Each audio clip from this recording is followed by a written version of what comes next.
Video शुरू करने से पहले दोस्तों, अगर आप भी कोई भी प्रोडक्ट ऑनलाइन खरीदते हैं तो मैं रिकमेंड करूंगा कि आप उसे अमेज़ॉन से खरीदें। अगर आप हमारे थ्रू प्रोडक्ट खरीदेंगे तो आपको भारी छूट भी मिल सकती है। अगर आप अपने इंस्टाग्राम, यूट्यूब आदि के वीडियो शूट करते हैं और एक ट्राईपॉड खरीदना चाहते हैं तो नीचे डिस्क्रिप्शन पर आपको लिंक दिया गया है, आप वहां पर से आसानी से उसे खरीद सकते हैं। आज के इस वीडियो में हम बेहद ज़रूरी और इंटरेस्टिंग टॉपिक क्रिप्टो करेंसी को आसान भाषा में समझेंगे। मतलब बिटकॉइन से संबंधित कुछ गजब के तथ्य भी जानेंगे। तो चलिए शुरू करते हैं आज के इस वीडियो को। हमें अपनी जीविका के लिए बहुत सारी वस्तुओं की आवश्यकता होती है। इनमें से कई वस्तुएं हमारे पास होती हैं जबकि कई नहीं होती। अब यदि हमें उन आवश्यक वस्तुओं को लेना होता है तो हम किसी दूसरे से संपर्क करते हैं जिसके पास वो वस्तु होती है। पहले के समय में ये आसानी से हो जाता था। पहले के समय में यदि किसी के पास गेहूं है तो अगर उसको चावल चाहिए तो वो उस व्यक्ति से संपर्क करता था जिसके पास चावल होते थे। वो उससे चावल ले लेता था और बदले में उसे गेहूं दे देता था। अब उसको यदि गेहूं की आवश्यकता तो होती थी तो वह गेहूं ले लेता था। दोनों व्यक्ति आपस में समान मात्रा में गेहूं और चावल का विनिमय कर लेते थे। आसानी से एक दूसरे के पास उनकी आवश्यकता की वस्तुएं पहुंच जाती थी। लेकिन यदि हमें चावल के बदले कुछ और चाहिए और जो भी चीज़ हमें चाहिए, जैसे मान लीजिए अगर हमें आलू चाहिए और वहाँ पर किसी के पास भी आलू नहीं है तो हमें दिक्कत होगी। उस व्यक्ति को तलाशने में जिसके पास आलू है बहुत ही ज़्यादा दिक्कत होगी। तो यह सोचा गया और एक चीज़ निर्धारित हुई और सभी वस्तुएं सोने के बदले में मिलने लगी। सोना एक बेस तैयार किया गया जिसको सोना कहा गया और सोने के बदले में लोग अपनी वस्तुएं लेने लगे एक दूसरे से। उनको सोना देते थे और सोने के बदले में एक दूसरे से वस्तुएं लेने लगे। तो बेस सोना तैयार हुआ। लेकिन हर समय सोने को कैरी करना आसान नहीं होता था, ना ही उसे छोटे छोटे टुकड़ों में तोड़ना आसान था।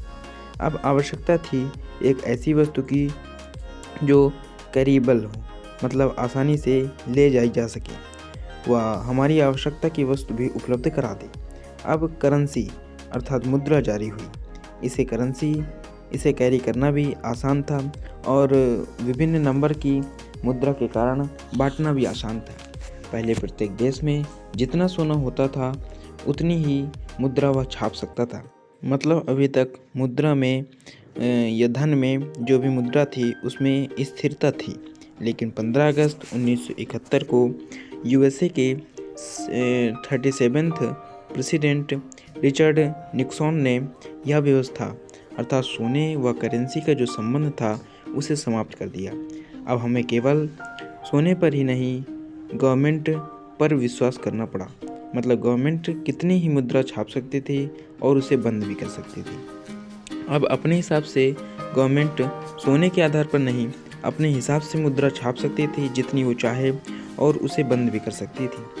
अब डिजिटल करेंसी को ट्रांसफ़र भी किया जा सकता था। यह करेंसी जो डिजिटल हो चुकी थी ये पूरी तरीके से सेंट्रलाइज्ड थी, अर्थात इसका कंट्रोल केवल एक ही गवर्नमेंट के पास होता था, केवल सेंटर के पास होता था।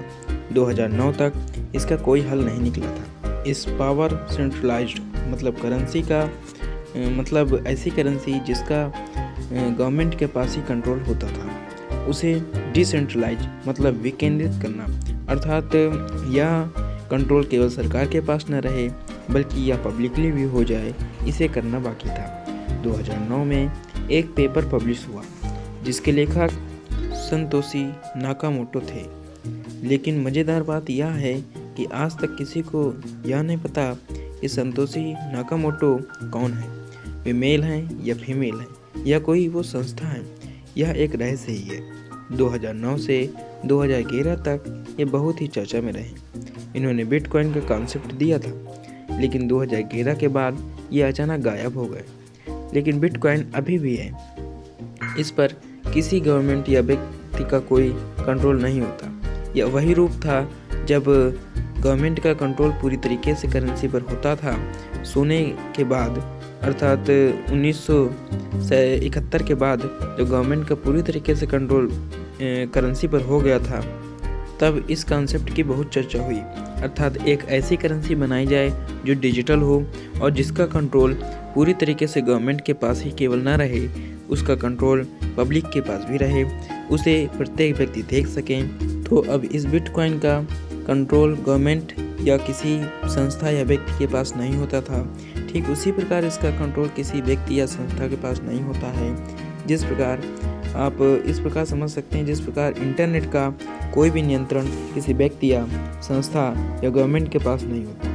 अब समझते हैं कि बिटकॉइन क्या है। मतलब संतोशी नाकामोटो ने क्या लिखा था। इन्होंने बताया कि जिसके पास जितने भी पैसे हैं उसकी इंफॉर्मेशन केवल गवर्नमेंट के पास ही न रहे, जबकि बहुत से सर्वर में होनी चाहिए, ताकि किसी एक विशेष गवर्नमेंट या संस्था ही केवल इसका कंट्रोल ना कर सके। पॉइंट नंबर 2 इन्होंने बताया कि सभी लोग पूरा ट्रांजैक्शन भी देख सकें और मतलब कितने पैसे ट्रांसफ़र हुए ये देखा जा सकता है, किंतु यह नहीं कि किसने किसको पैसा ट्रांसफ़र किया। क्रिप्टो करेंसी का मतलब छुपा हुआ पैसा या डिजिटल रुपया होता है। इसे आप छू नहीं सकते, इसे केवल आदान प्रदान किया जा सकता है। इसे फ्यूचर की करेंसी भी माना जा सकता है। लेकिन अब जब यह पूरा ट्रांजैक्शन पब्लिकली हो जाएगा तो इस सर्वर को आसानी से हैक भी किया जा सकता है। इसके लिए उन्होंने आइडेंटिफाई इमेज कैप्चर दिया, जिसको कुछ ही क्षण में भरा जाता है और इसमें इमेज को आइडेंटिफाई किया जाता है, एक ही प्रकार की इमेजेज को। ये बहुत ही कम समय में होता है, जिसके कारण इतने कम समय में उसे हैक कर पाना बहुत ही मुश्किल हो जाता है। क्रिप्टो करेंसी पूरी तरीके से ऑनलाइन रहती है। इसे अब 24 मई 2021 को इलोन मस्क ने अपनी एक पोस्ट के जरिए मान्य भी बताया है। मतलब अगर आप टेस्ला का सामान बिटकॉइन के जरिए खरीदना चाहें तो इसे आसानी से खरीद सकते हैं। आसान भाषा में कहें तो क्रिप्टो करेंसी एक डिजिटल कैश होता है जो कंप्यूटर एल्गोरिथम पर बनी होती है।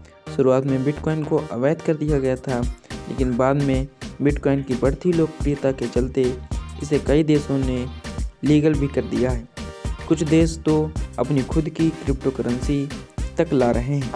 सबसे इंटरेस्टिंग बात तो यह है कि किसी को भी पहले जब बिटकॉइन लॉन्च हुआ था सबसे पहले, तो किसी को भी इस पर एक भी विश्वास नहीं था, इसलिए बिटकॉइन की कीमत बहुत ही कम थी। हेनरी केज नामक एक व्यक्ति ने 2 पिज्ज़ा खरीदने के लिए मात्र पिज्ज़ा वाले को 10,000 बिटकॉइन दे दिए थे, जिसकी आज वैल्यू लगभग 4600 करोड़ रुपए है। जी हाँ दोस्तों, 4600 करोड़ रुपए है। कितना लकी रहा होगा वह पिज्ज़ा वाला। बिटकॉइन और क्रिप्टो करेंसी मतलब डिजिटल करेंसी के भविष्य को अभी से हम निर्धारित नहीं कर सकते। इस पर यदि आप रुपए लगाएं तो क्या पता वो करोड़ों में बदल जाएं या फिर वो आपको घाटे में ले जाएं। तो आपको कैसे लगी ये जानकारी बिटकॉइन के बारे में, क्रिप्टो करेंसी के बारे में, हमें कमेंट सेक्शन में अवश्य बताएं। वीडियो पसंद आया हो तो इसे लाइक करें, शेयर करें और चैनल को सब्सक्राइब करें और बेल आइकन जरूर प्रेस कर दें। धन्यवाद।